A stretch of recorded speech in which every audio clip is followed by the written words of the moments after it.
Our first set of signs comes from a day trip we did to Lowther Castle in England. It's a great place to go with small children as they have a really magical playground in the forest. On the way out there, I came across this sign that reads, "Caution, steep bank. Please keep to mown pathway." It occurred to me that this is quite a difficult sign to understand. It's telling you that you are on the edge of a very steep, as in high, cliff, and you should go no further forward, but should keep to only the part where they have mowed the grass. Why is it so small? Why doesn't it say something more useful? It could say, "Stop, steep drop ahead." Speaking of steep, the Lost Castle playground had some really fun parts that I enjoyed playing in, and some not so fun parts that were a little much for me. Seriously, how steep is this slide? It's so humbling to see small children have no fear. I preferred the small activities like this cute rope swing that was very gentle. Up and away is a great collocation. It means something that has flown up to take off and has gone away quickly. For example, he accidentally let go of the balloon and before he realized it was up and away. Or also, our flight was delayed by an hour, so everyone was relieved when we finally got up and away. The entrance sign to this really cool play park read, "Welcome to the Lost Castle. We hope you enjoy your day. Supervised children are welcome along with their adults. We are sorry, but it's no entry for dogs and dragons." If we read between the lines here, i.e. read the hidden implied meaning, this is a polite way of asking the parents not to be bad parents and to actually watch their children rather than just leaving them to run wild. It's also a polite way of telling folks that dogs are not allowed. Normally, dogs wouldn't go into children's play areas. However, because the play area is outside, it's a bit of a grey area. So there is clarity about the rules needed. In the UK, dogs are allowed into many places that you might not expect, including inside pubs, cafes, and restaurants. This sign is from inside a shopping centre that does not allow dogs and reads, "We love dogs, but not beyond this point, please, except for assistance dogs." It seems in the UK, if you want to have a dog-free space, you need to state it and find a way to state it without offending people, as most people want their dogs there and will be a bit disappointed they can't bring their dogs with them. Truly, dogs are treated like family members. My husband is always surprised when people at work ask about his family and also ask how our dog is. It makes him laugh. Tell me in the comment section, are dogs allowed into public spaces like cafes and restaurants in your country? The sign that gave the Wi-Fi password at Lowther Castle was interesting. I liked it. It's gently reminding you that you are out in nature at a play park and so perhaps don't actually need the internet. The word shall is interesting. It's not really used outside British English as it is so old-fashioned and formal. In British English, the use of shall is for making suggestions, offers, or expressing future intentions in a polite and formal manner. Here's a brief breakdown. Suggestions. Shall we go for a walk? In this context, shall is used to suggest an activity or course of action, often when seeking agreement or inviting someone to join in.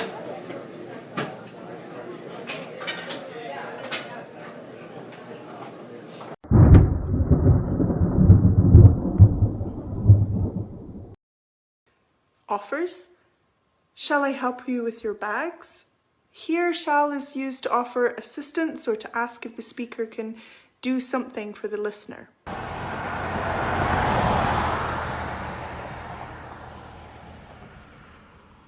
Intentions. I shall attend the meeting tomorrow. Shall can also be used to express a future intention or plan. particularly in more formal contexts. Overall, the use of shall in British English adds a sense of politeness and formality, and is commonly used in formal writing, invitations, or very polite conversation. However, its usage has become less common in everyday speech, with will often being used in its place. Native British English speakers often use shall with people we know well in a playful way, knowing that it is old-fashioned and formal. There's kind of a playful, intimate charm to it. For example, shall we talk instead? Shall we walk? Shall we go? And there's kind of a playfulness to how we almost pretend to be posh. Speaking of words that are only used in the UK, the word loo is slang for toilet. It often collocates with nip, which means to do something quickly. Therefore, we often use the really informal phrase, I'm just going to nip to the loo. Be careful though if you are outside of the UK. When I was 18, I spent a summer in New York and worked in a country club. We were allowed toilet breaks, or washroom breaks as they say there, whenever we wanted. I told my manager I was just going to nip to the loo, and he literally said, I heard you, but I have no idea what you just said. Sticking with this disgusting loo theme, here we have a quite rude Scottish sign that uses a really informal, rude word that you will only find in Scotland. That's a little bit odd, as this sign is from a formal institution. The sign reads, finish the jobby, bag it and bin it. Take it home when bins aren't available. What does that mean, do you think? Well... Why, God, why? Jobby is a really informal Scottish English word for poo.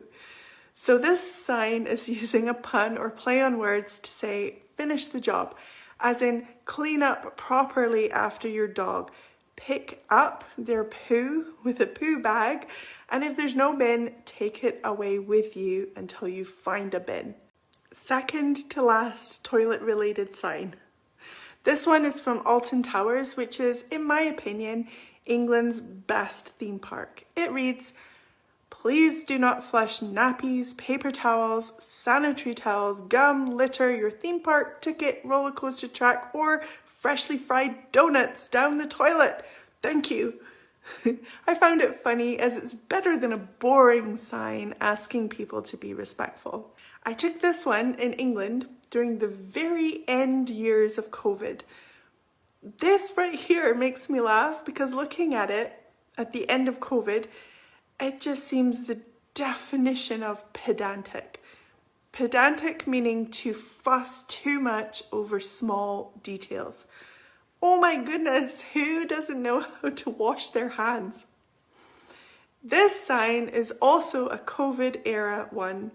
I took it when everything had opened up again and we were allowed to go everywhere. We took our little boy to a theme park. This sign is not meant to be funny. I mean, yes, they are being a little funny as they're referencing the famous painting, The Scream. There is an allusion to that.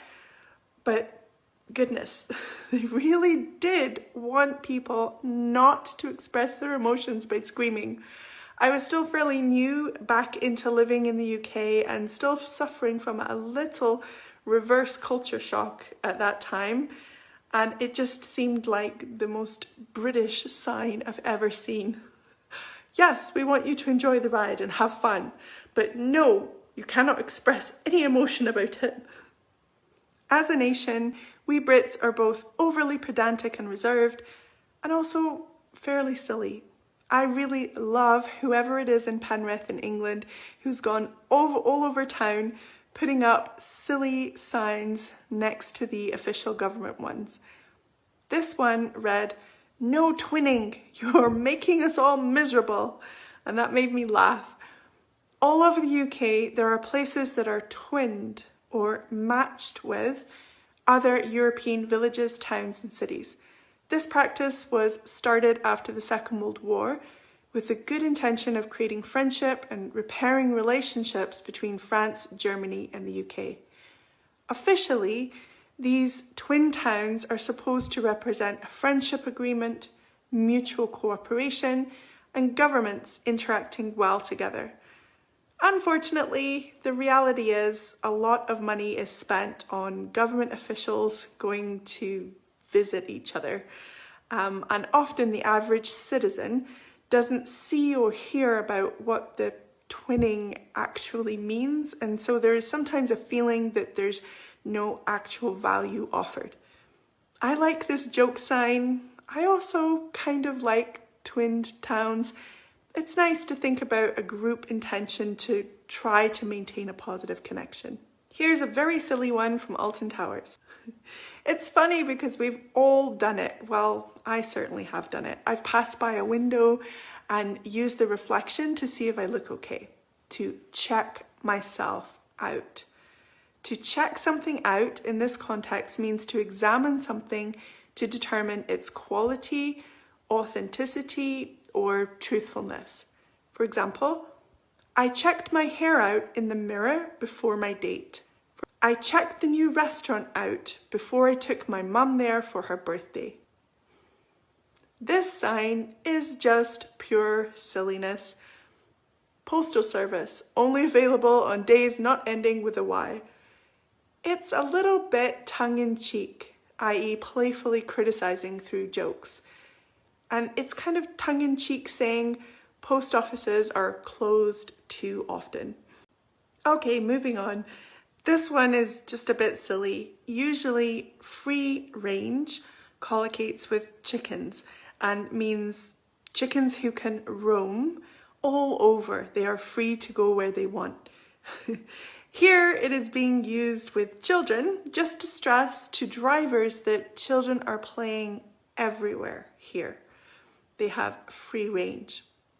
Speaking of chickens, that's a great segue phrase, isn't it? Speaking of, you can connect two fairly random things if you find something in common and use that phrase, speaking of. Speaking of chickens, here's a sign that made me laugh. In the US and Canada, you will often find signs on garden gates that say things like, "Beware of dog." You don't see that so much here in the UK. Maybe because we don't have as many guard dogs? I don't know. I mean, seriously, my dog would be more likely to welcome you in than bark at you. But anyway, I saw this on a farm gate and it made me smile. A perfect example of our really silly British humour.